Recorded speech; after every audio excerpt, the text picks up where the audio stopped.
Marshall and Soccer here. Welcome back to the Realignment.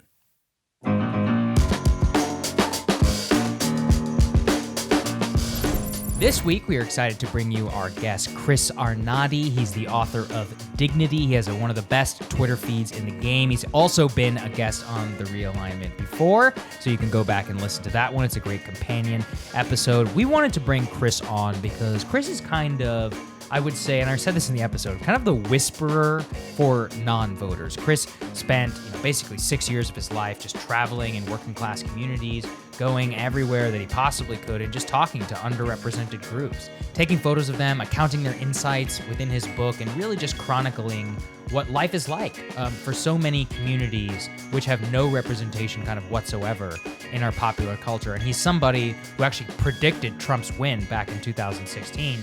So we wanted to check in with him right before the election and kind of just see where his head was at.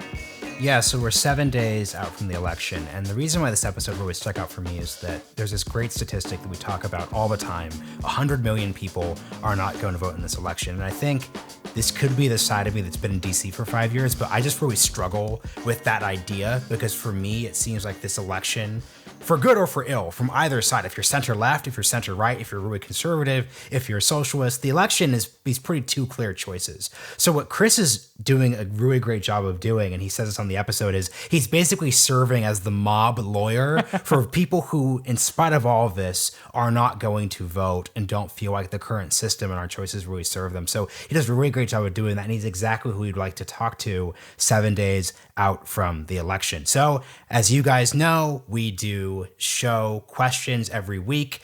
Give us a rating, 5 stars on Apple Podcasts. And if you leave us a written review with a 5-star rating, we will answer the question as well. You can also email your question to realignmentpod@gmail.com. So this week's question is actually exactly along the theme of today's episode where we talk about populism. And the question is as following. It is from Donut Trump. I wonder what the argument is there. What are your thoughts on Trump's flopping on his populist promises to rebuild infrastructure? Yeah, and that really pairs perfectly with this episode. And I think it is his greatest failure as president. I mean, look, I don't want to underplay some of the stuff he did. I think the China trade war is legitimately one of the best moves that a president has made in decades. And he single-handedly changed the conversation around that for the next 25 years of American politics, maybe even longer. There is no way in my mind that Biden could simply just remove all of the tariffs unilaterally. He might remove some, and we can argue about that. But unilaterally, that issue is basically 80-20, especially in the context of the coronavirus. But by and large, he did not ultimately deliver on his promise for a large infrastructure package. Basically, what I think it all comes down to is deficit spending. He never conquered the deficit spending, the deficit hawkery within the GOP, whether it be the border wall, whether it be infrastructure, whether it be stimulus, whether it be healthcare. All of it ultimately comes down to the role of government and government's ability to spend, which is a fundamentally libertarian critique of Trump that I think ultimately prevailed under his leadership, largely because he was uninterested in the legislative and governing process and much more interested in cultural fights and with impeachment, Russiagate, and things like that. So Sagar's talking about the sort of philosophical and sort of policy limitations, but I think it's really important, especially if you sort of move out from this 4-year period after the next week, to really think about the politics here, to think about the fact that if Trump had come into office and said, I'm a different type of Republican, I came because this sort of working class, quote unquote, left behind, forgotten America voted for me. If he then turned around and then did a union friendly infrastructure package, that is a type of deal that would have fundamentally reimagined American politics. And this isn't just sort of our opinion. Chuck Schumer is on the record. If Chuck Schumer's on the record as saying, I don't understand why he didn't do that his first week, because if they had come out with a aggressive infrastructure package, Schumer is on record. So the Democratic Senate Majority Leader is saying we would not have known what to do, because at the end of the day, he would have been fulfilling a thing that hypothetically the Democratic Party had been sort of discussing for a long time, but he would have been fulfilling it within a populist nationalist set of Republican rhetoric, and really could have enabled him to double down on the expansion of the GOP's base, and this goes to the show's topic today, and his bringing out to vote whole new coalitions of people who didn't turn out before. That could have been a huge opportunity, and letting that go, regardless of the individual policy details of an infrastructure package, because once again, we could debate that. We're not trying to debate that right now. We're just simply trying to point out is that he could have signaled. Instead, what he chose to do was a failed healthcare push and tax reform. And once again, you could support those two policies from a policy perspective. You can argue that the regulatory changes that came were worth it. You can argue that the sort of amounts that went to people were a good thing, but they were still terrible political choices. So that goes to our deep frustration there. Exactly. As always, a special shout out and thank you to our sponsor, the Lincoln Network. The Reboot Conference is coming up the week after the election. Go to rebootconference.org. I'm going to be there. Marshall's going to be there. Many other friends of the show. We're going to be hosting and having some great conversations and panels. Make sure you guys go and check that out. And with that, let's dive in, folks.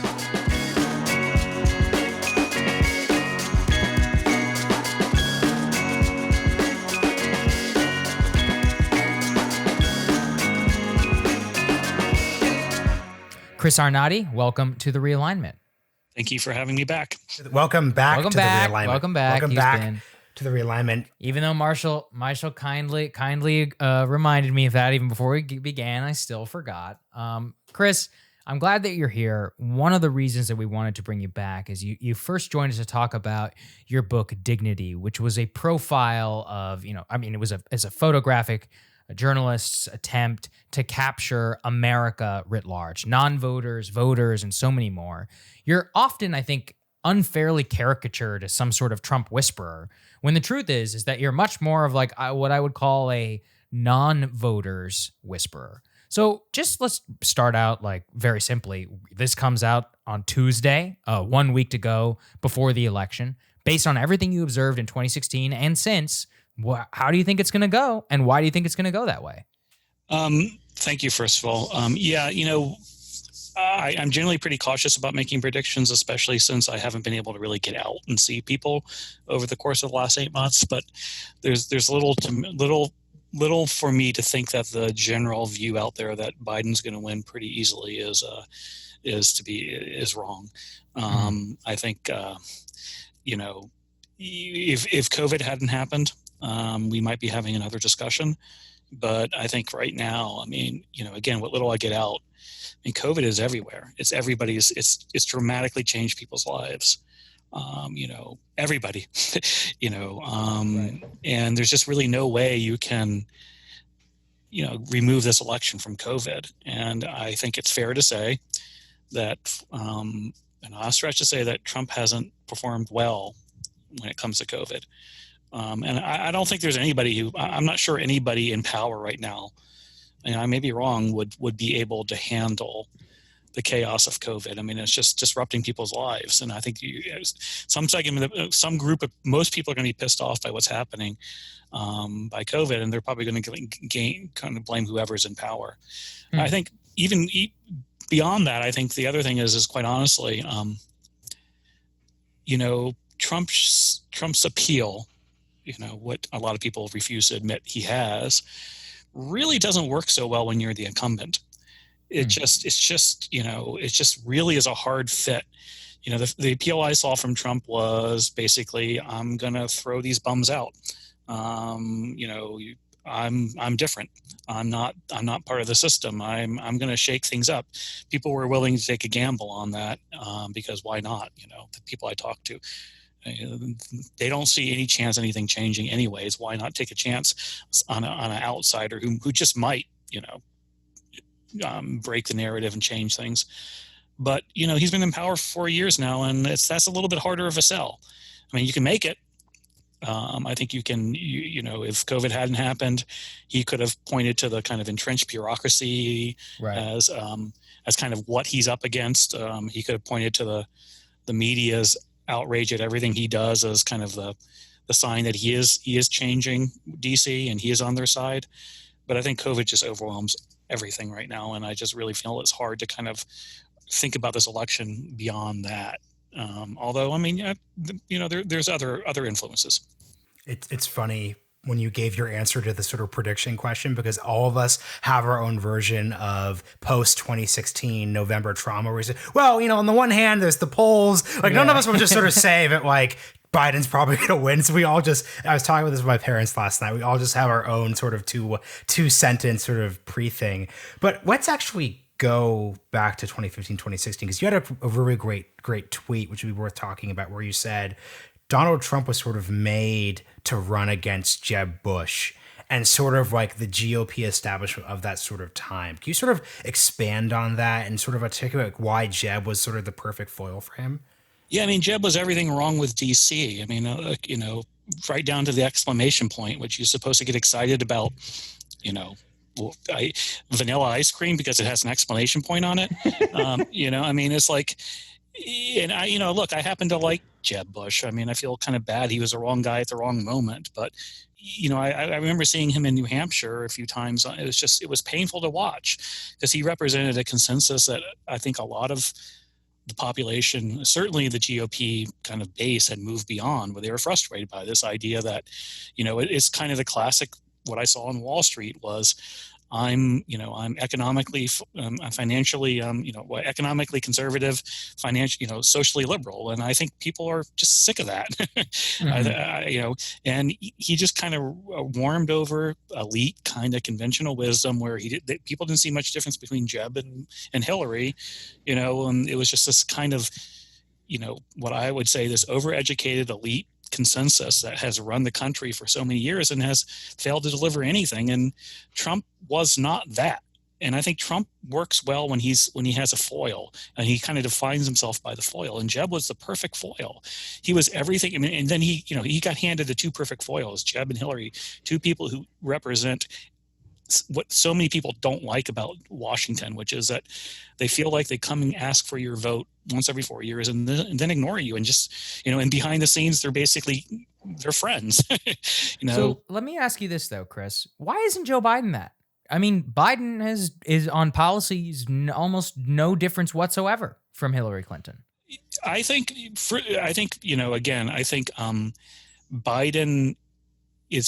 Biden's there for a reason, because I think he's also, I think it's a little bit of the people swinging. Again, if we hadn't had COVID, this would be I think that the election would be a little bit more, yes, but I also think Trump is, I don't think the campaign is really running a good campaign, because that's the attack on Biden. Right. Where is the attack of, dude, you've been here 40 years, man. Like, what about your vote on the Iraq War? What about your vote on the crime bill? All these things are like, and I think Biden is certainly benefiting from the fact that I think everybody wants Trump out who has power, mm-hmm. the elites. He has his business community friends, but I think that the bulk of the kind of what I call the blue check press, the kind of credential press, they want him out. The secrets, the kind of Washington, D.C. bureaucratic establishment wants him out. And so they're not going to push on Biden. They're not going to push on Biden. They're going to ask Biden uncomfortable questions. They're not going to write uncomfortable pieces about Biden. Or they're just going to lay off Biden because they want Trump out for reasons that are both personal and and moral and mm-hmm. and what have you. And so I think Biden has gotten a pretty smooth ride here. Sanders didn't lay a hand on Biden because that's just not who Sanders is. Biden, he kind of snuck through because, people didn't think he was, they couldn't believe that this guy who's been around for 40 years and, kind of was, it's kind of like that. I try to say this to somebody I forget about. There used to be a Soul Survivor marble game when I was a kid, where there was like, I'm the sole survivor. You pull these things out and marbles drop. Like the idea is to have your marble be the light, and the kid throws up his hand and goes, "I'm the sole survivor." Like Biden is kind of like the sole survivor. Like I don't think anybody would have predicted 20 years ago that this dude, and I think people just kind of underestimated him because we don't have to worry about him. And then once it got to the point where it's him versus Trump, I think people didn't want to worry about him. They just want to go back to something that's not Trump. And so I think but I think the Trump campaign has, been pretty badly run this time, in the sense that that's the attack on him. Like, really, dude? Like, you're here for 40 years. Like, you're railing, like, what? And I think that's gotten kind of lost in the campaign. But I also think Joe, one of the things I also said about Biden was the best advantage he has is he's not on Twitter. For whatever reason, like, maybe like, geriatrics, but it's just, he kind of goes to he's been doing retail, but there is an advantage to doing politics for 40 years. You know how to do politics. Yes. Like, the dude knows how to, like, I was just making fun of Sanders to somebody today about, like, Sanders came out of 2016 with one glaring weakness: working class blacks. The people, the community that I write about in my book. And he did nothing to address it. What he hired Sean King? Yeah. Well, what's funny is he hired the opposite. Well, I don't want to sort of impugn people's sort of class status. I don't want to guess at it, but he sort of hired hyper online black people. Exactly. Yeah. It was like, look, Cornel West is a great dude. I like Cornel West, but no. Right. What you needed to do is what Biden's been doing for 40 years, which is retail politics in black communities. He should have, it doesn't take a genius to figure out which counties in South Carolina. It's the Black Belt. He should have lived in the Black Belt for the last 3 years and actually built the relationships. There was almost a slightly offensive attitude that all I have to do is get these high-profile African Americans, and that's going to win me the vote, as opposed to actually just camping, literally becoming part of the community in a real way. And that's what Biden's done for 40 years. People laugh about the corn pop story, but it's real. I love corn pop story. Hey, look, I was one of the few people. I think I said last time I was one of the few people who said, actually, that's a real story. I'm sure it's been exaggerated, what have you. But I've met. Could you remind people of the corn I will pop admit, story real I quick? thought the corn pop story was fake. I absolutely thought it was fake. Did you think coyotes were fake, though? Right. Fair. So, Chris, could you remind the audience that isn't as online as we are what the corn pop story was referring to? I think it was he said when he was I think the story goes that when he was a lifeguard in the African American community of Delaware, yeah.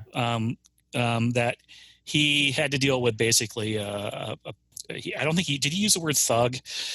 No, he didn't. Might have. I don't know. No. It would have. He didn't say something racialized. He didn't say thug. I'm pretty sure he didn't say thug. I think he called him a bad dude. That's what bad dude. Which is again well done by his part, because he didn't go there. Right. But he basically said there was this dude in the neighborhood who was causing problems, and his name was Corn Pop, and he set Corn Pop straight, and everybody fucking just everybody went ballistic, and I'm like. I think I did a tweet, I think I can find it, of all the names of bad dudes in the neighborhoods I've dealt with that were equally absurd. Paycheck, escrow, And to be fair, somebody did go find an obituary of a dude named Corn Pop. So he might have been real. The favorite one was the favorite dealer I had to deal with his name was Mosquito, and I'm like, dude, man, like, you got to change your name. It's like it's not scaring me. That's an important point. I want to remind the audience who's not familiar with you. So tell us about your journey in 2016. Kind of why and how, like, we all became to be connected from your book, the journey that you took. Tell me about the core insights that you learned on that journey. And then what we are missing this campaign around of themes that spoke to those people or that didn't speak to them. Go ahead. So I spent basically, quite bluntly, I spent 6 years of my life immersed in basically what people online would call loser communities. It's unfair to call them that, but that's what people would call them. Poor, working class, white, black, Hispanic neighborhoods where where people generally don't go. The bulk of that was 3 years in a neighborhood in the Bronx that's famous for drug use and infamous for drug use. The poorest neighborhood in New York, Hunts Point, is unfairly stigmatized, but it does have a lot of drugs. I spent time with heroin addicts. I was under the bridges with them. I, was in cars with them. I helped them shoot up. I did all that. So it was a pretty immersive experience where I was hanging out with some bad dudes who became friends of mine. And then I took the show on the road, as it were, and I did that outside of the Bronx. So I went across the United States, and I did that in places like Portsmouth, El Paso, East LA, Cleveland, Milwaukee. And the theme the overall theme is, to be blunt, was people online don't get it. I mean, there's this bulk of people out there. You can call them normies, you can call them flyovers, you can call them non-voters who just are completely missed by Twitter. And missed by the kind of elite narrative out there, the blue checks, if you will. Most, not all. There are some who get it. And so it was just really a surreal experience where I was kind of seeing this immense support for Trump. Even though I wasn't doing what intentionally wasn't, initially it wasn't political. I was just doing this based on poverty and addiction. Yeah. But then it was taking place against the 2015, 2016 election. And I saw this groundswell of support for Trump that just was, that basically the people I was talking to of all races were taking Trump seriously when the press wasn't taking him seriously. And seriously, in the Black community, seriously was, this guy's a threat. I mean, this guy's real. He's got some legs. Like, what you guys are treating him like a clown. He's not a clown. We've seen this guy before. And in the white community, it was very resonating. This guy's got a real shot, and so there was this disconnect between me and kind of what I saw developing in kind of the elite media of, I think this guy's going to win the GOP nominee, and then I think he has a real shot to win the presidency, because he spoke to something that that this great disenfranchisement that I saw across the people I was like, who basically look at what politics is, as we talked about Jeb and Hillary, and just like, no, I don't want to be a part of that. Like, it's done nothing for me. The way you guys talk about it does nothing for me. And when you do come here and talk to me, you do it in this kind of really kind of clownish way where, you think you understand what I am, but you don't understand what I am. Like, the distance between me and you is so great that it's really embarrassing. And so, you saw a teeny bit of that. I don't want to overemphasize it because it gets in the recent debate over the issue of coyote, right? Like, this idea that people didn't know that coyotes are. Let's explain this for the audience who aren't on as online. So basically, what happened is that Trump talked about used the term coyote, which are people who work for drug cartels and human trafficking organizations who bring Central American migrants across Mexico to the U.S. southern border. That's just what the term means.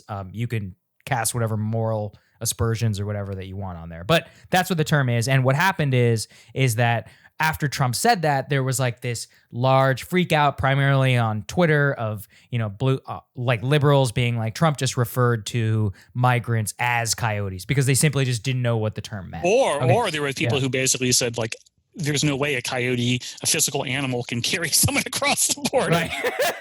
I have the most sympathy for those people. I'm like, that's they're not wrong, right? So I think we need to be precise about that. But it was one of those things where it's like, one of the things is there's just a difference in language and lived experience. Like, you think you help immigrants, but yet you don't even know the way they talk. You don't know the terms they use. And so, like, if you spend any time in Latino neighborhoods, you know what coyote is. I mean, people talk about it, and so a lot of the time I spent like in Hispanic neighborhoods, in El Paso near the border. And so, but that whole sense of the elites having this sense that, they don't understand the people they're intending to help is very clear to people who are, they intend to help. And so there's this, it comes across, even if it's well-intentioned, and look, this is where I differ from a lot of conservatives. I think that the liberals are actually well-intentioned. I think they really are well, they just don't understand the community they're attempting to help. And so I think there's this disconnect that comes across as condescending and scolding when in fact they think they're being helpful, but they just don't. And, like, it's the whole just move attitude. Just, just move, which it just is so offensive. They don't see it. But that kind of big kind of like echo, this bubble of elites where they just don't get the people they claim to advocate for, really comes across at times. And I think it really came across with Hillary Clinton, and it came across with Jeb, two people who, again, have spent all their life in think tanks and DC and Davos and this community that is filled with great ideas and filled with great intentions. This is where I disagree from lobby. I actually do think they really believe they're helping. It's just that there's just such a huge disconnect between the people they want to help and the people they kind of they claim to advocate for, and the people they make policy for, that they often come across as clownish and clueless. Yeah. So let's talk about this, because how much of the debate about how much of the debate about whether people are being helped is about aesthetics, and how much is it about like actual outcomes? Because what frustrates me in the discussion about disenfranchisement and sort of whether or not people should be cynical about the system is that it's sort of a lot of people, and you're not one of them, I think, obscure differences about parties and politicians, because that leads to a situation where they are capable of serving an audience that is cynical about both sides. So Ralph Nader, I don't think was intending to do this, but I think it was just empirically untrue that there was no difference between Al Gore and George W. Bush. There are people right now with very large audiences who are claiming there's no difference between Joe Biden and Donald Trump, so they're just not going to vote. And that's ridiculous to me. That's just like not true on every single level. And I think at a certain degree, if you're a high information person, you're making that claim in bad faith. And your politics is much more about the aesthetics of the way politicians act, aka both parties definitely are DC, New York centric, but that doesn't mean the policies they pursue are the same. So what do you think about that dynamic? Well, I think there's two things. One is that we can go back to the conversation about why it's probably, why Trump will probably lose, is he did fail to deliver. Like, I mean, I go to all those things. Like he the tweet you started off with, where I said that basically, he defined himself as being against Jeb. He ultimately, Jeb won.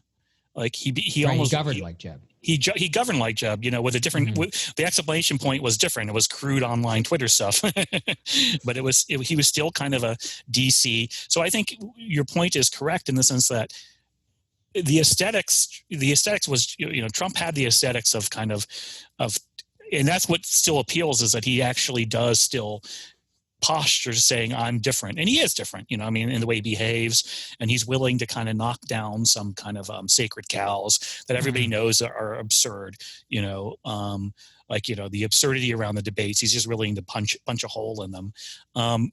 And I think people appreciate that, but he hasn't delivered. And, I think if he had actually kind of, and this is the part I don't understand because I'm not very close to DC, is like, why did he end up basically becoming a Jeb or Marco Rubio or a kind of Scott Walker, which is he kind of became the fiscally conservative, socially, the social liberal parts is arguable. He probably gave him more on the socially conservative side, but he didn't deliver, and I think that hurts him too. I mean, he can't really.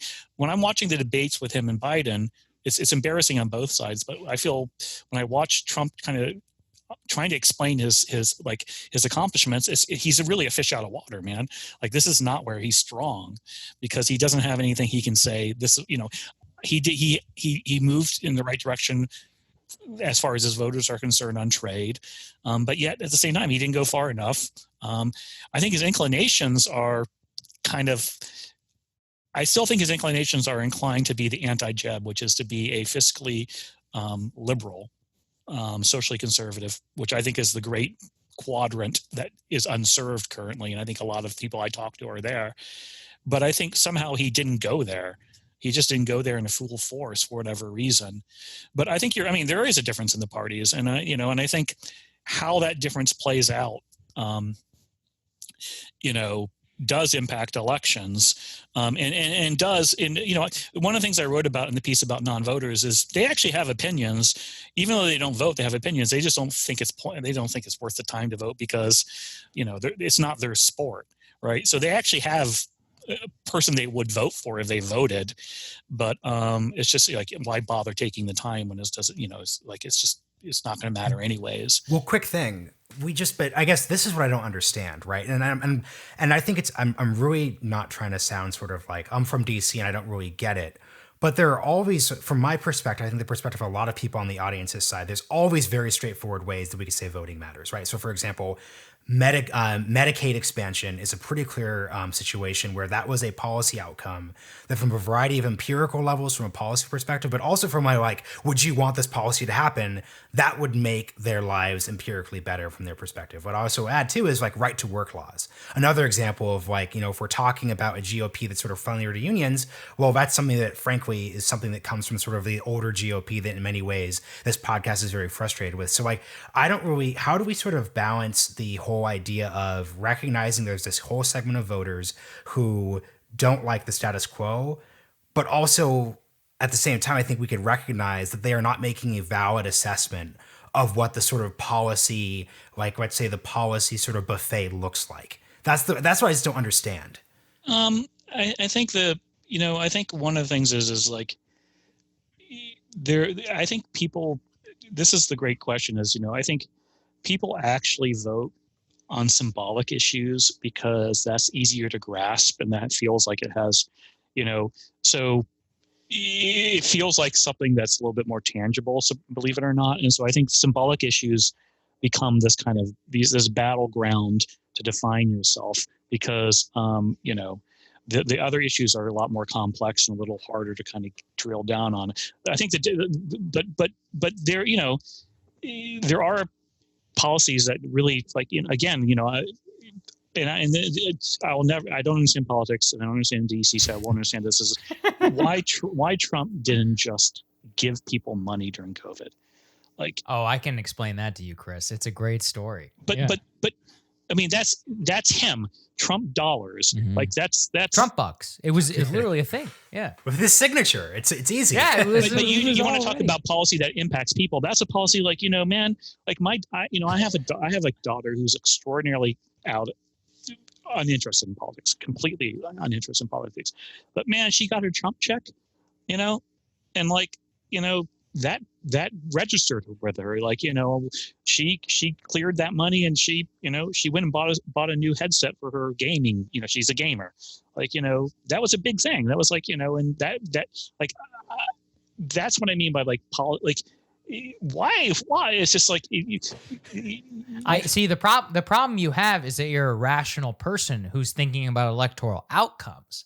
And the GOP is much more of I'll borrow this from Julius Krein, is much more of a philosophy cult, which likes to talk about Alexis de Tocqueville and the national debt than they do about electoral outcomes. And so what they would say is that, well, we're just ideologically opposed to, more stimulus checks in the middle of a pandemic. So that they are the ones who ultimately Trump listened to because he's actually just not all that interested in legislative politics. That's a huge failure. That's an absolute huge failure. Yeah, I agree with you. because that doesn't fit at all the Trump I saw in 2016, who actually took great joy in kind of puncturing DC bloated egos.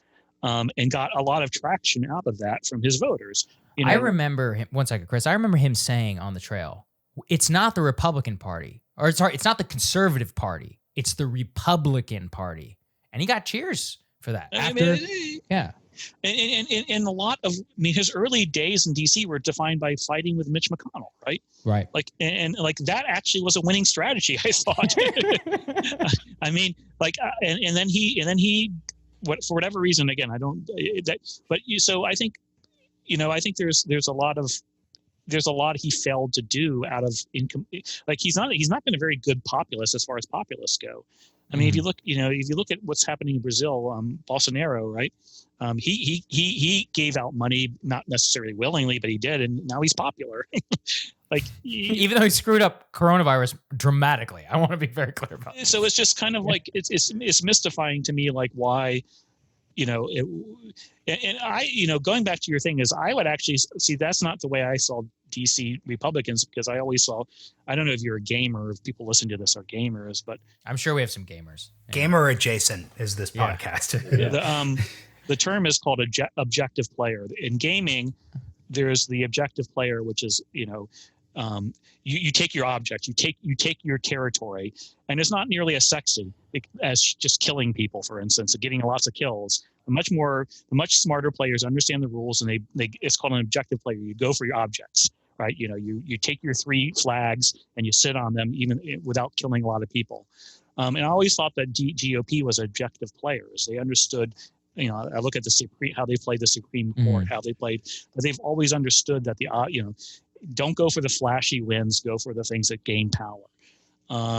So that's why I don't understand, because the objective win was to basically give out money. It's just like, it was the right thing electorally, it was the right thing morally, it was the right thing economically, it was the right thing on so many levels. And this is what when I see people push back and say, Trump's a fascist, Trump's a, authoritarian. I mean, he's a pretty bad one then, if he didn't he didn't use COVID to do all the authoritarian things that would have worked. That actually were probably called for. Or were broadly popular. Yeah, right. Were popular, called for, and, justifiable. There was a lot of authoritarian-y things to do then that would have helped. So that's why I get kind of confused. Chris, I gotta say, this is a tangent, but whenever you talk about not understanding DC, I really see this parody version of your second book, which is just you driving around DC steakhouses and J. Crews, and you take pictures of us in our suits, and you see our podcast rig. You're trying to understand how we're thinking about the world. I'll take you around, Chris. Yeah. I mean, I guess, I understand New York, and so finance, I guess, is not too different from DC. Yeah, that's actually a good way to put it, which is that if you just sort of look at tech and you look at DC and LA, sort of like the big centers, like obviously the aesthetics are different, but the structure and the underlying idea and the sort of nature of networks are similar. But on this topic, I think the thing that just can't be undercounted enough is that something that happened over the past 4 years was everyone created this sort of intellectual version of Donald Trump that just didn't act. And this isn't a hot take, but it's true, which is that there was this thought that there was this sort of idea of Trumpism. But I think what we sort of saw happen is in 2015, 2016, Trump had very good instincts, especially when he's in a fight. So when he's fighting Jeb Bush, he understands he should fight him on the Iraq War. He should fight him on privatizing Social Security. He gets that. But when it actually came into governing, those instincts didn't serve him quite as well. And because of the culture war and because of the impeachment fights, he very quickly was able to sort of change his enemy from sort of the establishment to sort of the Democratic Party in a way that was incredibly unproductive for him, and in a way that also just sort of explained his things. And also the thing to sort of, emphasize here is that there are very few Republicans who actually favor preserving Social Security the way he sort of did it. Like when Trump and Bannon sort of went out of hand and literally said they wanted to raise taxes on wealthy people, there's like 5 serious people in the GOP who could staff a White House, who could work on think tanks, who actually believe that. So I think there's just this huge gap between the actual sort of like chessboard and what Trump was saying. But I think also I think a lot of basically Michael Lynn's book, I don't know if you've talked to him. New Class 4, yeah. He's been on the podcast, yeah. I mean, part of the failure of populism is, you don't have people to staff the bureaucracy, right? Right. I mean, literally, like you don't. So, you have these ideas that are considered so profane within the, it's not the deep state, because but it's the vast bureaucracy of just people who live in Northern Virginia and go and read lots of, Thomas Friedman and are on the 20-year, 30-year plan to I don't know my G's, like G13, G14. GS, yep. Yeah, GS. The federal pay scale. Yeah, and are committed to basically being part of the bureaucracy, and and they're generally decent people, and and they have their views, and they don't want to see someone to come in and disrupt them, and they don't want to necessarily. And I think he just didn't have, there are 2 basically views that Trump has that I feel are extraordinarily counter to DC. One of them is basically on foreign policy. I think his instincts are nationalistic, almost, staying out of foreign invention. And I don't think anybody in DC wants to work with that. He can't find people who want to basically, because the DC establishment is so wed to kind of an imperialism, that I think, it's hard to find people who are willing to sign up with that.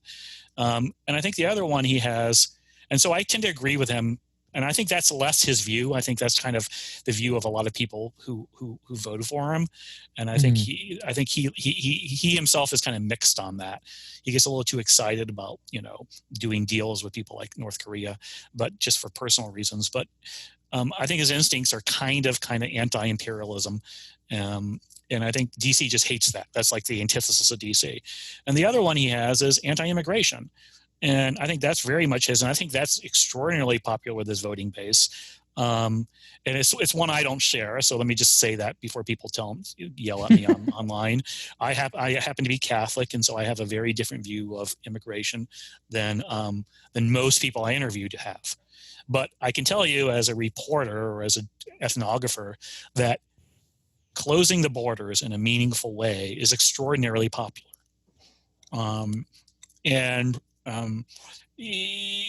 Closing the borders in a way that, and again, it's not, there's a view that I think there's a term I think is liquid modernism. I think people are okay with immigrants coming to the community. It just has to be slow, man. Like it has to be a kind of, one of the most stunning moments I had on my 8-year journey was I spent a lot of time in El Paso. And for those of you who know El Paso, there's actually a border wall in El Paso. There's a fence. I mean, it goes between it and Juarez, which is the 3 million people Mexican city. Literally, that's basically part of El Paso. It's just a border. There's a fence and I think 4 pedestrian crossings. Anyway, so I interviewed people along the fence, who the fence was constructed, I think, by Bush. But so the fence actually cuts through people's backyards, because they constructed it. And I interviewed people along the fence who, not surprisingly, almost everyone is Mexican American. Almost everyone is a recent immigrant. Their parents are. And almost all of them like the fence, and almost all of them were I had some jaw-dropping conversations with people who were like, yeah, I think it's good that we shouldn't let any more people in. I'm like, well, wait, you recently came in, oh yeah, that's okay. But we shouldn't let any more in. So I think there's this disconnect between DC and the policy elite and the population on immigration. And so I think it's such a for instance, like I wouldn't work for a Trump party based on the immigration things. Like, so there's just a lot of people who he needs to staff the bureaucracy, to staff, the engine, who have the credentials to run the machine, who are like, no, I'm not going to do that. Let me ask you this though, Chris. You recently, I agree with you. Anybody who listens to me, the podcast Rising, etc., has heard me basically push things in this direction. And it's funny, even before I get to my question, I was just looking at this New York Times data on who gives to Trump, versus who gives to Biden. And it's just incredible. 77% of Trump's money from his campaign comes from zip codes where the median household income is below $100,000. And over almost half, I think, of Joe Biden's money comes from above 100K. And that the majority of that money, it far outpaces some of the smaller dollar donations. We're talking about New York City, the Upper West Side, giving $8 million from a single zip code just within the Upper West Side. I can almost guess the zip code. Right. I'm sure you could. And it's astounding to me, like the base, or where the, Trumpism at its best kind of connects even after everything, after just 4 years. I'm not saying it's a winning coalition, but these are the people that it is talking to. But you expressed in a recent interview, I think it was with American Compass, just general pessimism about any sort of working class GOP. Frankly, I think it is the only way that they could ever win an election ever again. Tell us why you're pessimistic. Why do you think it's not likely to become a thing?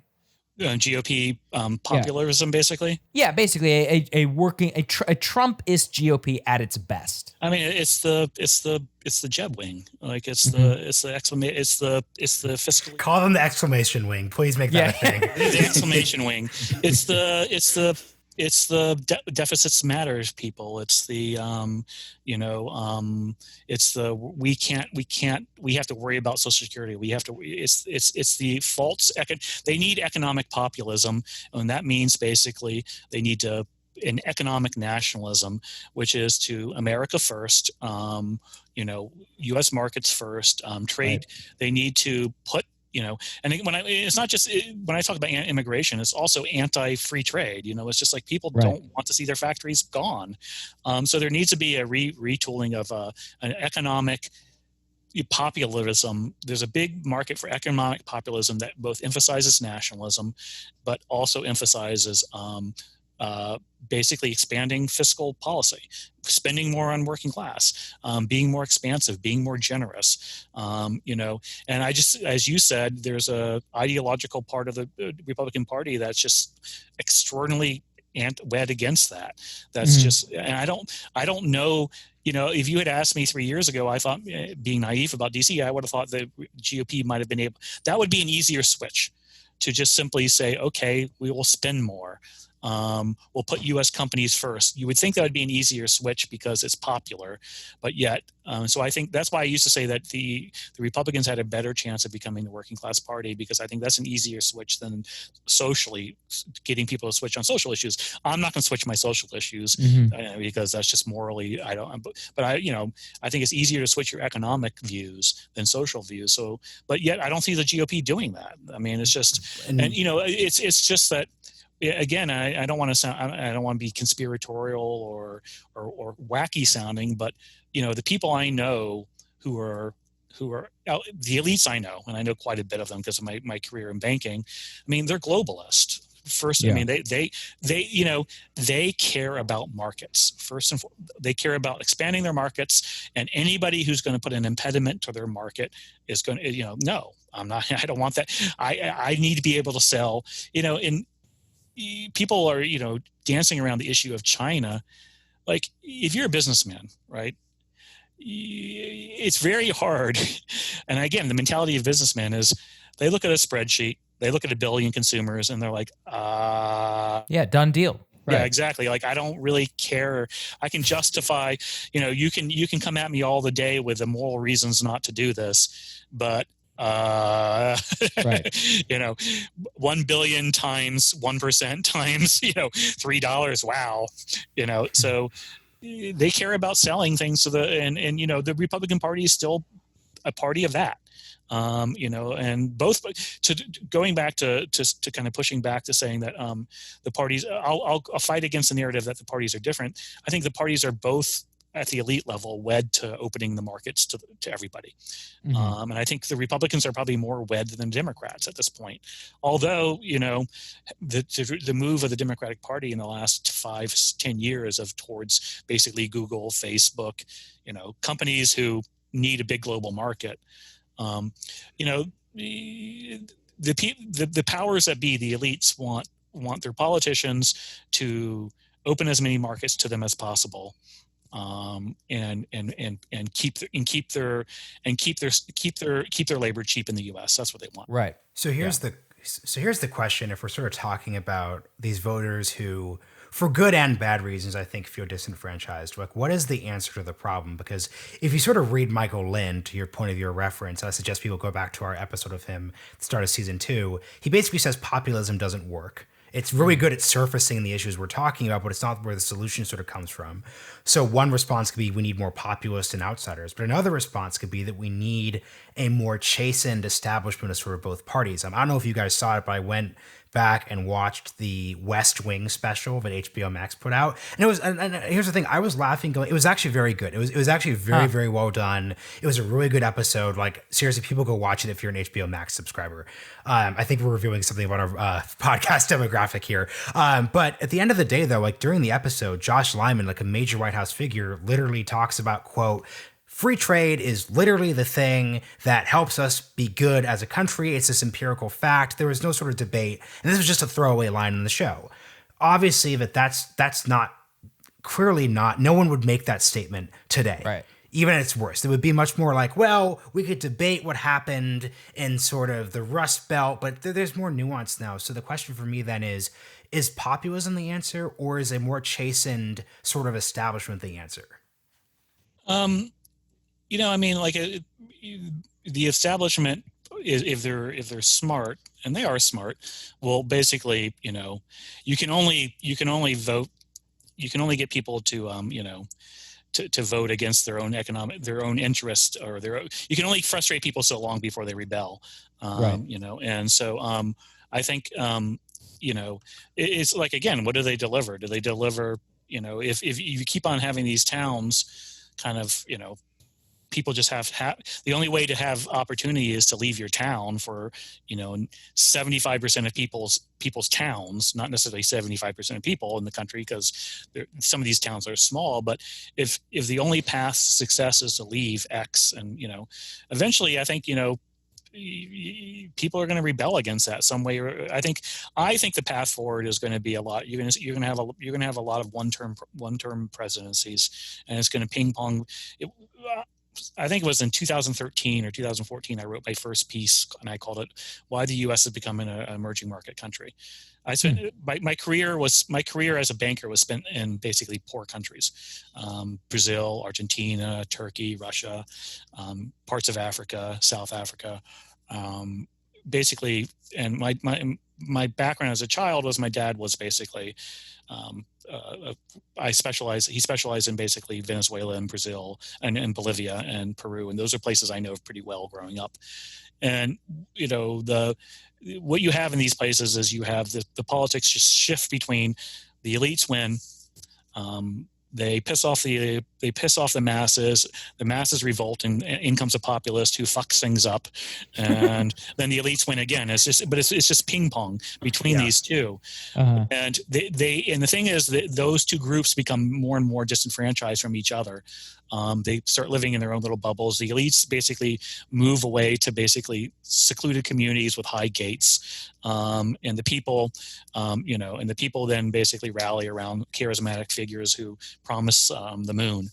And it just and so when the charismatic figures who promise the moon get in power, they end up getting corrupt and they drive the economy in the ground, and then the elites win again, and then it's bad. I see that playing out. I see a kind of a ping pong between the two. Where I think we're going to get elitism 2.0 with Bush, with Biden, where he's going to come in and he's going to what Freudian slip. Exactly. And then let Fauci lead, Chris. Let Fauci lead. Yes, exactly. I mean, it's going to be all those things, where they'll overplay their hand, and the next populists, and there's going to be a lot of them, who are going to look at Trump, and I think that's pretty well established. People realize like they're the kind of the larval Trumps who are going to take the lessons from him and kind of expand on it. But I think that the smart thing to do for the elites is to eat some humble pie, and recognize that there are 2 or 3 big issues from which they are disconnected from the population: on immigration, on free trade, on those are I forget the third was saying was markets, right? Basically imperialism, which is kind of the imperialism basically messing around in other countries, and that sort of role I think is broadly unpopular, and I think there's going to be people who are going to come. If they try to solve that, we'll see, and then they can basically reform immigration in a real way that actually but it's probably they're not going to do that, because both morally there's a very strong moral case for immigration, which I happen to be on, which is stronger than the economic case, but they'll make the economic case, cheap labor. The overseas wars, the imperialistic streak is just, I don't understand why they do it, but they do it. And then, free trade, they're going to just, again, their spreadsheets, they need to grow, they need profit growth, right? And when you look at any multinational, the profits are coming from overseas more and more, right? So they're going to continue to do that.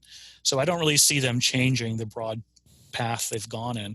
Now, very interesting. Yeah. What's interesting is, I think, is we'll see if Biden actually becomes more, if the Democrats can actually, if he can lose the deficit skulls within his party and just basically become someone who actually basically expands economically the role of government by actually pumping money into the economy.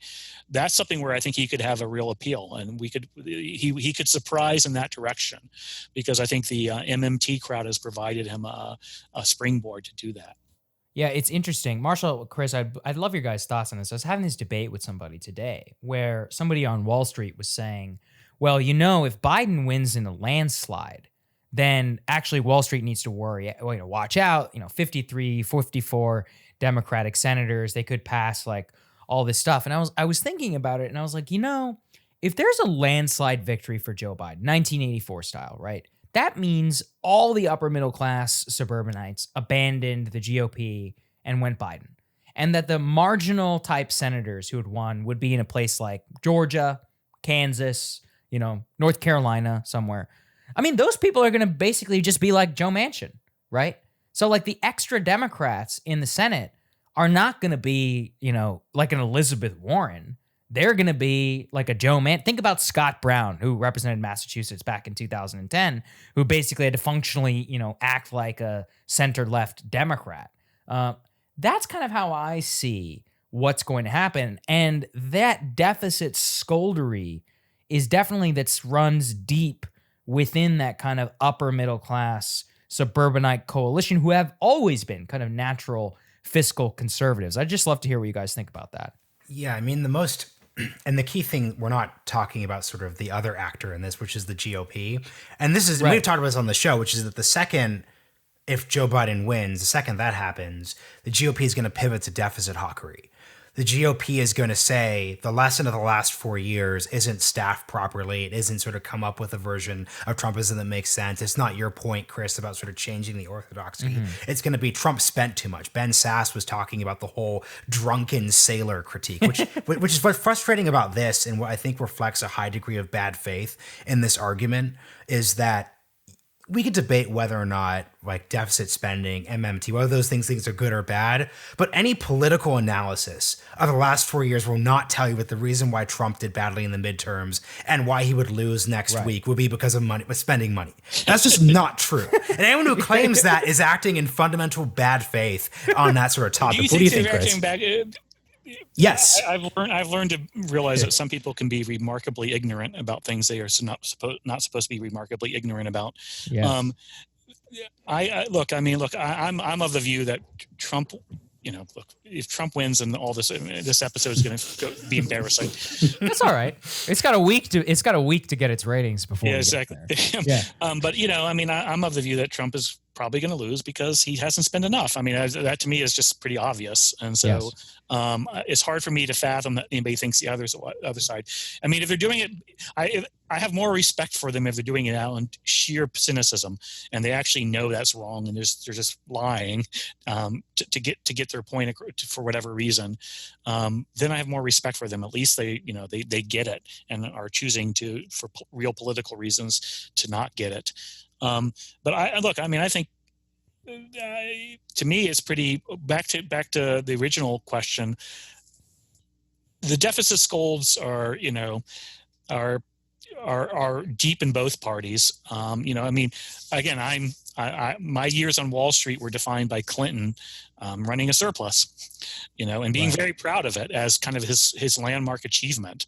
I was on the desk that traded U.S. government bonds, and people were trying to figure out what they were going to do differently because the U.S. government bonds were going away. So I kind of the deficit scolding goes deeper in some ways in the Democratic Party because they view it as kind of an academic, certainty. Don't you know the math? Duh. So it's kind of like, so I don't see, I'm not sure which senators would be peeled away and whether that would be more likely to spend. But the biggest kind of confusion goes again is, look, I'm not an MMT person. I think it's a lot of ideology. Let me just explain MMT for people who don't know what it. Chris is referring to something called modern monetary theory. Stephanie Kelton, who's actually going to be on the podcast soon, she kind of popularized this idea in a book called The Deficit Myth. And it's a very good book, by the way. People should read it. Fantastic book. I've read it, and we had her on Rising as well. And basically, her thesis is that deficit spending does not matter, and that budget surpluses actually are a bad thing because I'll let her explain it, but that's the very basics of the argument. Thanks for being humble. Yeah, I'm not even going to. The point that they are entirely right about. Yeah. Is that currently, right now, the U.S. has a lot of room to spend. Mm-hmm. Okay, I don't buy the argument that, I think it's very limited to the U.S. and it's limited to right now. Right now means this 10-year period, this 5-year period. The U.S. has the U.S. has a lot more room to spend, and I don't care how you argue it. They do, and so they should spend. And we've limited ourselves to we've used budget deficits as a way to basically limit spending in a way that's been extraordinarily harmful to the poor and extraordinarily beneficial to the rich. And so it's a very elitist, and it's insulting that we've done that. And it's frustrating to me that neither party has recognized, because it should be an easy thing to want to do, man. Like, usually you have to worry about politicians in emerging market countries spending all the time because it's so damn popular for such obvious reasons. So it's kind of mystifying to me why nobody here wants to do it. Because and whoever does that, I think, is going to be a very popular party for a long time. Now, where I disagree with Stephanie, I don't know if I disagree with Stephanie because I probably have to talk to her about it. But where I disagree with a lot of the story over MMT is that this is not always the case. We have it now, and at some point it's going to turn. Mm-hmm. But currently we have the ability to spend, and we should, and and to the benefit of basically the people I write about. We should reform healthcare and basically spend a lot more money so that we should make people, that's a rubber hits the road. You talk about difference in issues, people healthcare, you can go into the most disenfranchised group of non-voters, and the one thing they care about is healthcare, because know what, it's a rubber hit the road issue. It's like you can ignore gay marriage if you're not gay. You can ignore all these things. You can ignore 401k caps and empowerment zones and all that crap, but you can't ignore healthcare, man. It's just like you got to go to the doctor, and we could spend more money on healthcare. We can spend more money basically giving people simple services that just basically cut them checks, man. And this is the key thing. Sorry, I'm bringing this up because we got a very not angry, but very aggressive question. Yes, I saw this. I sent it to Joe Weisenthal, actually. Yeah, so on our Joe Weisenthal episode, he's the guy at Bloomberg. He was basically making this deficit spending case that Chris is making. Someone was very sort of aggressive towards us about how uncritically we took that statement. So I think the key thing to sort of because I think Chris, Sagar, and I all sort of agree here. The point isn't that we literally believe that you could spend money forever and there are no consequences. That's not the argument. The argument is that in a zero-sum politics and in a time when we have to make choices, when I go back to sort of the CARES Act debate with sort of the stimulus checks, I think it's much more important that we deal with the fact that there are literally tens, if not hundreds of millions of people who don't have jobs, don't have economic support. That seems to me to be the crisis.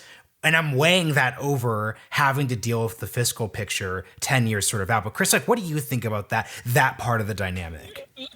So let me try to use an analogy. So imagine you're walking you're walking further out on an unsure surface, and at some point you're worried about it's going to collapse, right?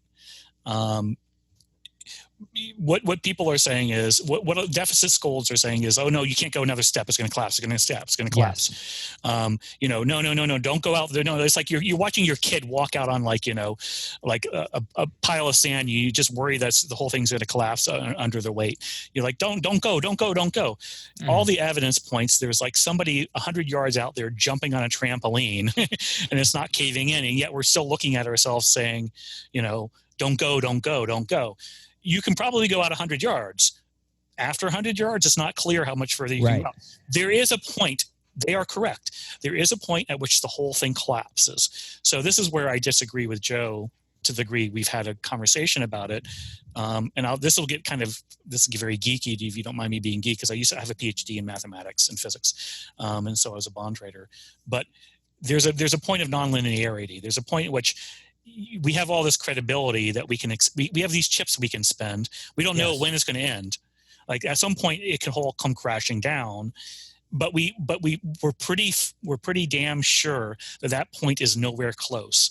So we can, but there is a point. So the critics are right. There is a point at which this whole house of cards, falls apart. So to use the analogy of House of Cards, we're like at fourth level, right? And you're just worried one more card is going to collapse, and then there's a guy over there who has a house 55 stories higher. You know, there is a point it's going to collapse, but we're not close to it yet. So it's right to be cautious. It's a right to be mindful at the time this thing can turn on a dime, and our spending can boomerang. But there's a lot of warning signs of when that point is that we have to be aware of, and one of those is inflation. That's an incredibly good way to put it. And it's actually much easier, I think, for people to understand. So whoever you are, angry debt voter or angry debt listener, that's your answer. I want to end kind of with this. We touched a little bit on it about non-voters. I'm kind of obsessed with this data. You know, the Knight Foundation, I'm sure you've seen it, has that 100 million project, which kind of like surveys non-voters. Your book essentially was the photojournalistic or ethnography edition of that, which is to go out and speak to many of these non-voters. There's a big debate, Chris, which is that in such a low trust society, in a society where there's such little faith in any established institutions, what can actually be done to activate non-voters? Or is there goes to what Marshall was asking before. Is there too much cynicism out there? And are there actors who are empowered in our society with so much cynicism that they are going to prevail at this point and we're too far gone? What do you think? Well, this goes back to what earlier conversation we had about populism. I mean, populists are activists. They're the people who can animate the non-voter. They're the people who can break through the noise and give somebody it's why I thought Trump would win last time is I used the drunk test. I said, the people I know, right? If you wake up hungover, do you vote? Like the people I met on the road who were Trump voters were going to they woke up hungover and they found their car had a flat tire. They're going to fucking walk to the place and vote. Hillary people, man, if you had one beer and like you stubbed your toe, you weren't voting. So that the activation energy, how much does it take to get you to vote? Populists are great at activating people. The good populist is somebody who can activate them to vote. So I think that's the only point. I think the cynicism is so deep, and I actually will stick my head out. I think it's justified. I'm on the non-voter side. I'm their advocate at this point because I think they're rightfully just. The cynicism is so from their perspective, they have the right view, which right view is understandable view. It's fully understand. I don't want to. Yes. It's an understandable view, and it takes a lot to change that. And I think there's there hasn't been anything recently that's given me much hope that.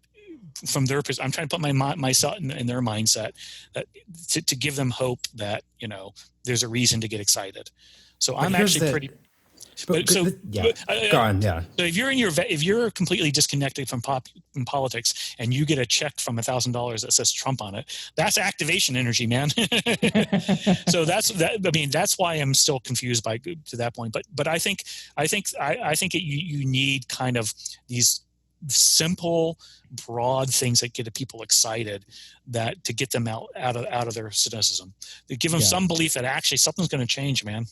And this is just and I keep asking this because I'm really trying. I think I have empathy, but I'm just sort of struggling just because I sort of see the world through a political lens. So I can admit that's sort of the issue, but like a lot of those people are in sort of the Rust Belt, right? Like that's where these conversations, and that's a stereotype, but that's sort of, let's say we're talking about the people in those communities, right? Like Mitt Romney opposed the auto bailout. And that's basically something he walked back doing. So what's so hard for me is that I definitely agree that you need sort of positive things to activate people's energies. But the reason why I'm frustrated with the cynicism and why I don't think it's justified is that there are just all these empirical situations where we could just sort of see, oh, this side was in power, X thing happened. This other side was in power, Y thing happens. And it's so clear these sort of things are happening. There are so many Iraq war with Bush, auto bailout with Obama, stimulus package with Obama, Medicaid expansion, Trump saying he wants to take it back. Those are clear examples for me of how the cynicism is just simply not justified. I think if it was actually true, because this is not true, that the center left and the center right would pursue the same exact policies, then that'd be just, but it's just not true. And it's never been true. I think it's a perspective issue of how disconnected people are from, like, when it's almost like, when you're that down, when you're that far low, it doesn't really change your life that much. And, but I think it's just also, it's just the sense that in the broad scope of things, sure, you might have got, under Obama, you might have gotten a slightly uptick, but you're rising from the 5th level of the basement to the 4th and a half level from the basement, right?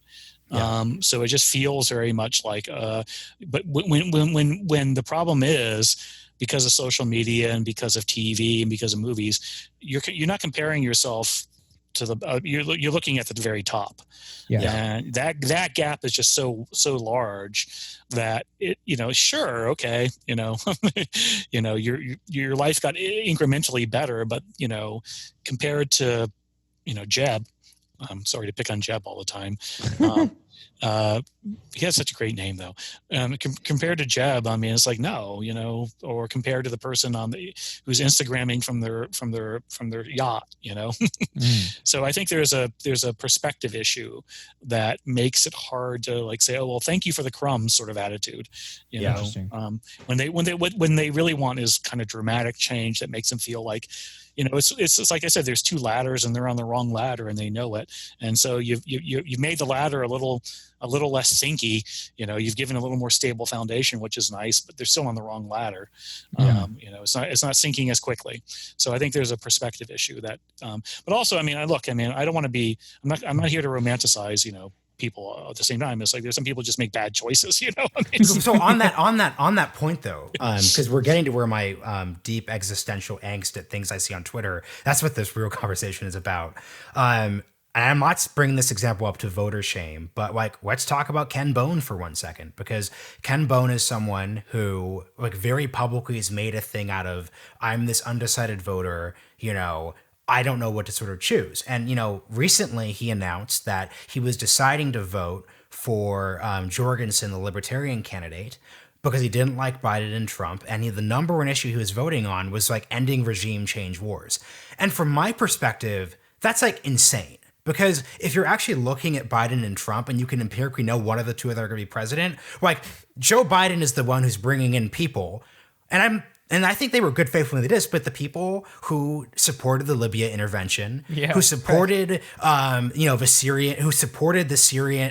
further Syrian intervention to a higher degree than we even got, who in many ways supported the Iraq War. Trump, I think the one thing that Trump has empirically done, and he's gotten, awkwardly close of a couple North Korean and Iran situations, but he has emphatically not been a democracy promotion regime change war ender. So when Ken Bone says that, I see him as being someone who's engaging in this bad faith, fake, aesthetic game. It's not actually about ideas and policy. That's what all voting is though, right? Because mathematically your vote doesn't matter one iota. There's zero chance your vote's going to determine anything, right? And people kind of know that, and so Ken Bone is a perfect example of that. He's doing this. He's doing this for attention, and that's what voting is largely a symbolic act. That's why I laugh when I see people Chris Hayes, who I happen to like on Twitter, That's your hottest take, by the way. I waited online for 2.5 hours to vote. Look at me. And it's like, you're just doing that for clout, man. Everybody knows who you voted for, and you're in New York City, and it doesn't matter one fucking bit who you voted for. There is no election that's ever been decided by one vote at the national state level. Okay, right. No, your vote doesn't matter. So it's a symbolic thing. So Ken Bone is a perfect example of who's getting clout out of A, his funny name, and B, going through this agonizing thing. And so I think that's what we do when we vote. It's largely a symbolic act. And collectively can have an outcome, but individually, no. You're part of you want to be on the right side of history. You want to be on the right side of your friends. You want to be on the right side of Twitter arguments. So I think that's why that's why I'll defend. Basically, I'll be the mob lawyer for people who don't vote. Because no, your vote doesn't matter, man. So you might why bother? And yet, I just want to say before we end, please go out and vote. Yes, Mark and I voted. Chris is voting as well. We're all getting it done this week because in the aggregate, it does matter. However, I completely understand why many people don't. And if you want to learn more about it, I recommend that you go and you read Chris's book, Dignity. It's a fantastic work that looks at non-voters and many working class people just up with no filters, just exactly in their own words, which is probably the most valuable thing that we could have. And Chris, thank you for joining us. Your perspective is just so valuable. Thank you guys, and vote, people. Yes, Chris, tell people where they can find you on Twitter and your website. My name is, I think I'm listed as my name, Chris Arnade, Arnade, and I have no website. Got it. Well, he's got one of the best Twitter feeds in the game, and I highly recommend that you go out and follow him. Chris, thanks for joining us. And thank you guys for having me again. And Yeah, thanks, Chris. Great talking to you, man.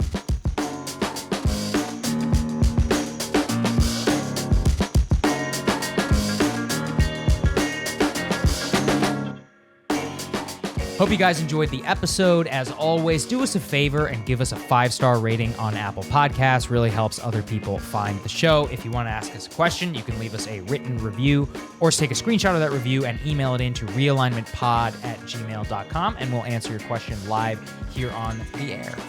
As always, huge thank you to Lincoln Network for supporting, hosting, and sponsoring this podcast. Be sure to go to rebootconference.org to see all the great stuff we have for you on November 6th, 9th, and 10th. We'll see you guys on Thursday.